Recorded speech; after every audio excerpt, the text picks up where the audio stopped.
So we are back to building today. On today's episode, we're going to design and build a portable flower wall. Let's get into it. So before we could get to work in the garage, I did an entire Fusion 360 design for this project. And before any of you say anything, I know I owe you a video on the basics. I'll do my best to get that up on the channel before the end of the year. But for now, let's just keep going with the video.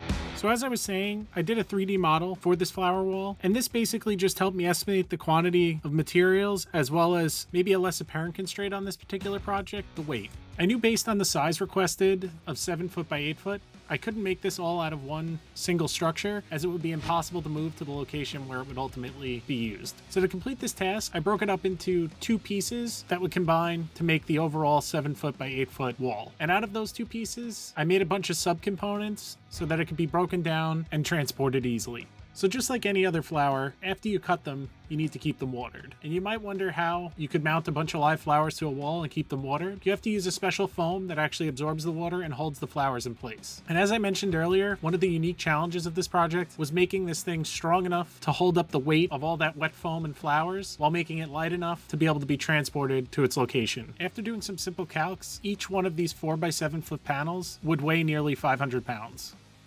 So the material of choice was a combination of 3/4 inch pine plywood and standard 2x4s. For the main wall panels, I constructed them fully out of the 3/4 inch plywood, and for the rear support frames, I built those out of 2x4s. So to break down the plywood sheets, I used my track saw. As I've mentioned in the past, you could definitely use something like a circular saw or even a jigsaw if you have nothing else handy, but you're going to want to try and make these cuts as straight as possible so everything can combine pretty seamlessly. With the 2 foot by 7 foot panels broken down, I moved into cutting these slats or the outer frame of these wall sections by simply setting the fence on my table saw to the required width based on the design. And for this instance, that width was 2 inches because that was the depth of the floral foam that would ultimately be attached to these walls. A little tip when working with bigger sections of plywood or bigger sheet goods in general, if you can cut them down into smaller, more manageable pieces, always try to do that. It makes running them through one of these job site table saws or even a real cabinet style saw much easier and a lot safer. I know it adds an extra step, but honestly it's worth a couple extra minutes to work a little bit safer. With all the frame portions cut to width, I moved into getting ready to cut the remaining horizontal pieces to width. To get these exact, I mounted the 2 outer rails with pocket holes so there would be no visible screws from the outside to create a cleaner look. At the end of the day, this outer edge is going to be exposed, and I didn't want it to look like this thing was slapped together. So after drilling far too many pocket holes in these, I probably could have used about half the number that I did. I clamped these rails down and secured them with the pocket hole screws. Honestly, on the second one that I made, I did end up using half the amount of screws, and it was completely fine.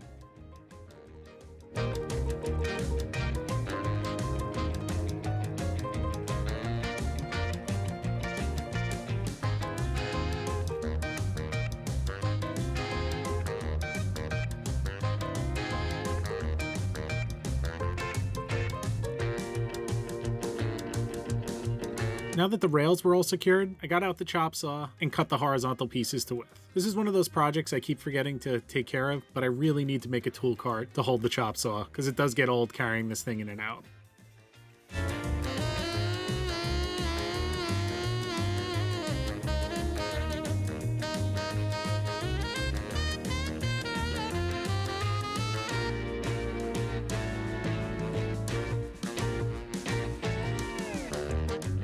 So you may be wondering why there's all these horizontal pieces that make up kind of like a grid pattern across the face of this wall. And basically the floral foam comes on this corrugated plastic backer. It almost looks like cardboard, and they come in a specific size. And to make spacing them out and mounting them easier, I decided to make their own little sections utilizing these horizontal pieces. Also, as another positive to this, by adding these pieces, it made each one of these panels very rigid and they wouldn't twist when fully assembled.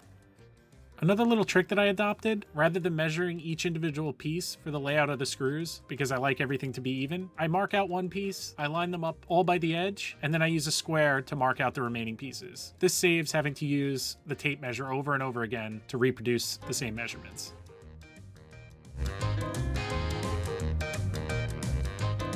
And just like that, we have one of the sections of the design built. I'm not going to bore you with showing you every single step 3 more times, so here's a little time lapse and some beauty shots of these panels.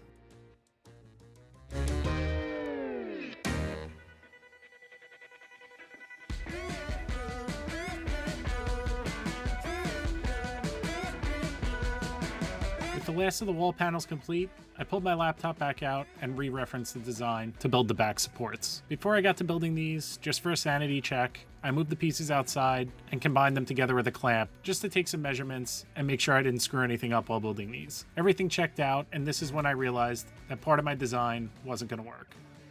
I was originally going to secure the 2 wall panels that make up each one of these assemblies together with a series of lag bolts. I soon realized that if I mounted the floral foam and had to combine these 2 panels later, there'd be no way to access these bolts, and I had to come up with another solution.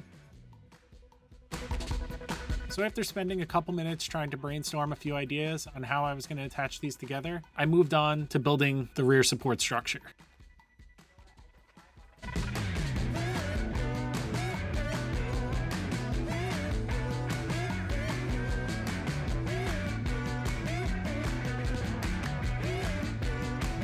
Referencing the design and the lengths that I wrote down earlier, I moved into cutting all the 2x4s and securing them together with some construction screws. This was pretty straightforward, and the only thing that was even remotely difficult was figuring out the angles to make sure all this stuff fit nice and flush. But referencing the design and taking a couple simple measurements, I made quick work of getting these things assembled. I didn't end up putting the full X brace in the back and just did a single diagonal. This ended up saving me some time in building as well as some weight in these assemblies. They were still plenty strong, and we had no issues once these were fully assembled.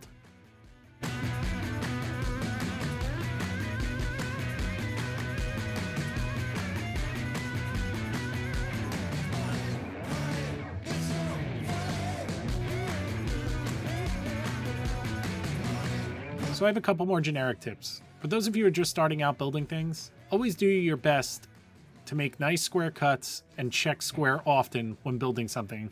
It'll save you a lot of headaches down the line where you're trying to chase a mistake that could have been simply solved by doing the right thing earlier on in the project. Another simple yet overlooked thing, always try to pre-drill all your holes prior to using screws. It'll prevent a lot of headache when a piece of wood splits and makes you have to run to the store to get another piece.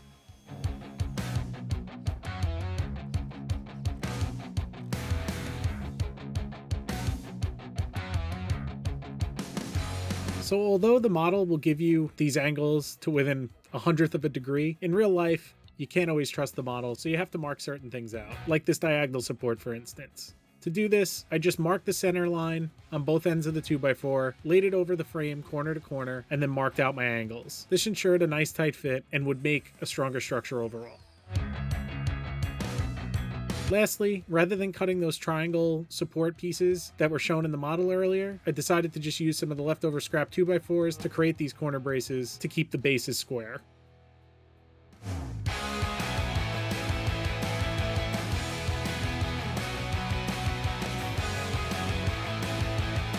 So with all the corner braces cut and mounted to the base frames, I moved back to mounting the wall panels together, and honestly, I solved the problem with a pretty simple solution.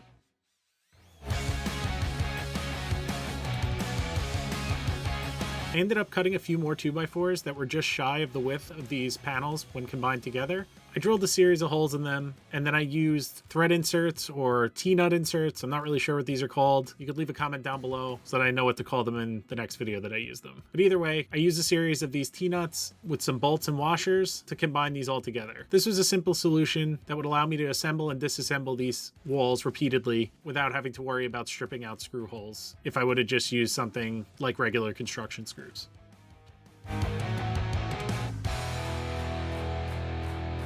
With the wall panels secured together now, I could remove the clamps and get to setting one of these up for the first time. For this, I enlisted a little bit of help, and they came together just like the model. To secure the frames together and to secure the frame to the wall panel at the base, I used another series of those thread inserts and bolts. For the diagonal portion, I used a slightly thicker 3/8" bolt just because it was going to be holding up a lot of weight.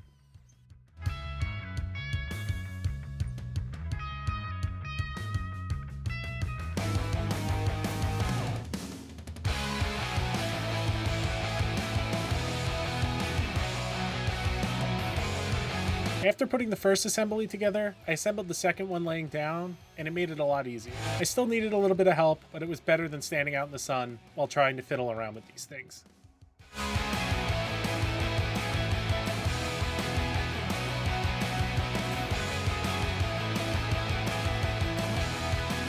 So it was finally time to move on to the last step of the construction process, at least on my end. I wanted to paint all these components because you were going to see them, and I wanted them to look nice and clean for the venue that they were going to be at. I started out trying to spray a thinned down version of the primer sealer with one of those siphon guns, and unfortunately I just couldn't get it to work, so I resorted to rollers and brushes. I don't know if it was I just didn't have it thinned properly or the gun wasn't set up correctly, but the paint just wouldn't flow through. Luckily, Gabby came to the rescue again and helped me with a portion of the painting. After wrapping up that first coat of primer, I moved into putting on 2 coats of semi-gloss exterior paint just to give it that added layer of protection against any moisture and to give it a nice glossy look. With all the painting out of the way, I loaded all the components into the truck and dropped them off at the florist. And I'll let the results speak for themselves. I think these things came out absolutely amazing.